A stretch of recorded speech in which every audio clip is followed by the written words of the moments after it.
Hello everyone, I hope आप सब अच्छे होंगे। आज की क्लास में हम करेंगे डे बेस्ड पजल। स्टार्ट करते हैं। क्या गिवन है 7% T U V W X Y and Z are taking leave from their office on different days of the same week from Sunday to Saturday। Week कहाँ से start होता है? Sunday से start होता है टू सैटरडे तक, ये ध्यान रखना है। तो 7% है, संडे टू सैटरडे लीव लेते हैं अलग अलग दिन, और उनको हमें अरेंज करना है। तो how many days? There are 7 days, और डेज स्टार्ट कहाँ से होते हैं? Sunday to Saturday.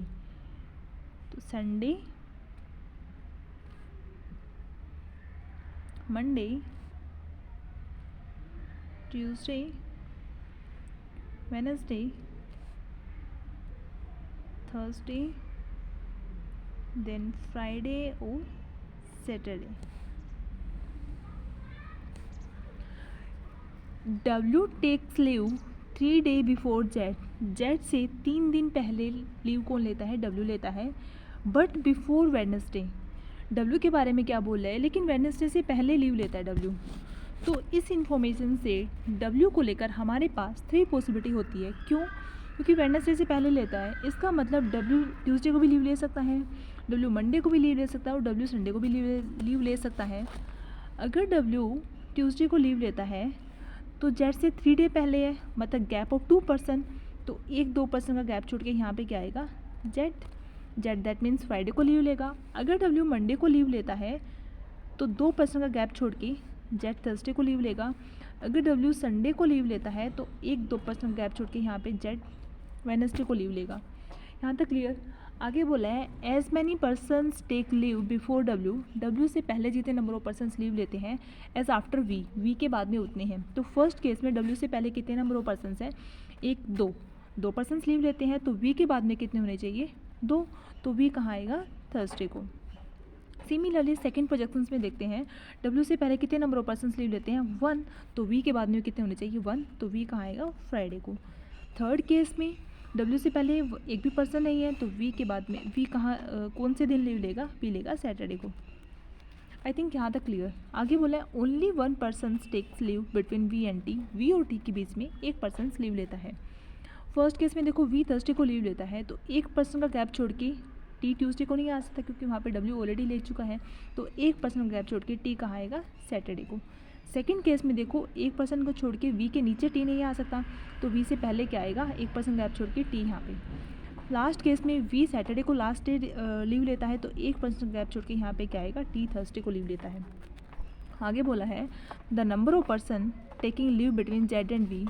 Z और V के बीच में जितने नंबर ऑफ पर्सन लीव लेते हैं इज़ 2 लेस, 2 कम ले रहे हैं। किससे? Then the number of person taking leave between T and U। T और U के बीच में जितने नंबर ऑफ पर्सन लीव लेते हैं उससे 2 कम ले रहे हैं। कौन? Z और V। तो Z और V हम ऑलरेडी बिठा चुके हैं, तो Z और V में देखते हैं कितने नंबर ऑफ पर्सनस हैं। तो फर्स्ट केस में देखो Z और V के बीच में एक भी नंबर ऑफ पर्सनस नहीं है, तो T और V के बीच में कितने हो सकते हैं? 2, क्योंकि 2 कम है। तो T और U में कितने होने चाहिए? 2 नंबर ऑफ पर्सनस। तो T सैटरडे को बैठा है, तो 1-2% छोड़ के यहाँ पे क्या आएगा? U। सेकंड केस में देखो Z और V के बीच में एक भी नंबर ऑफ पर्सन नहीं है, तो T और U के बीच में कितने होंगे? 2 नंबर ऑफ पर्सनस। तो T यहाँ है, 1-2% का गैप छोड़ के U सैटरडे को भी आ सकता है, और 1-2% गैप छोड़ के U संडे को भी आ सकता है। 2 पॉसिबिलिटी बन चुकी है T और U को लेकर। अब थर्ड केस में चेक करते हैं Z और V के बीच में कितने नंबर ऑफ पर्सनस है? 1, 2, 2 नंबर ऑफ पर्सनस है। 2 इससे कम है, तो T और U में कितने होने चाहिए? 4 नंबर ऑफ पर्सनस। तो देखो T यहाँ है थर्सडे को, तो 1-2 क्या 4% का गैप छोड़ के U आ सकता है? बिल्कुल नहीं।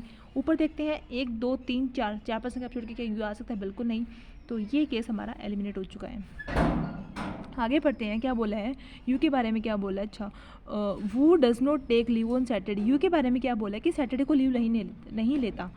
तो U सैटरडे को लीव नहीं लेता, इसका मतलब U सैटरडे को नहीं आएगा। ओके, तो सेकंड केस में कंफर्म हो चुका है U किस दिन आएगा? संडे को। तो ये डन,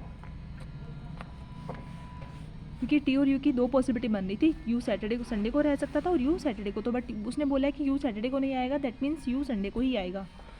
आगे बोला है X take leave after Y, Y के बाद में एक्स लीव लेता है, but not immediately after, but Y के जस्ट एक्स नहीं आएगा।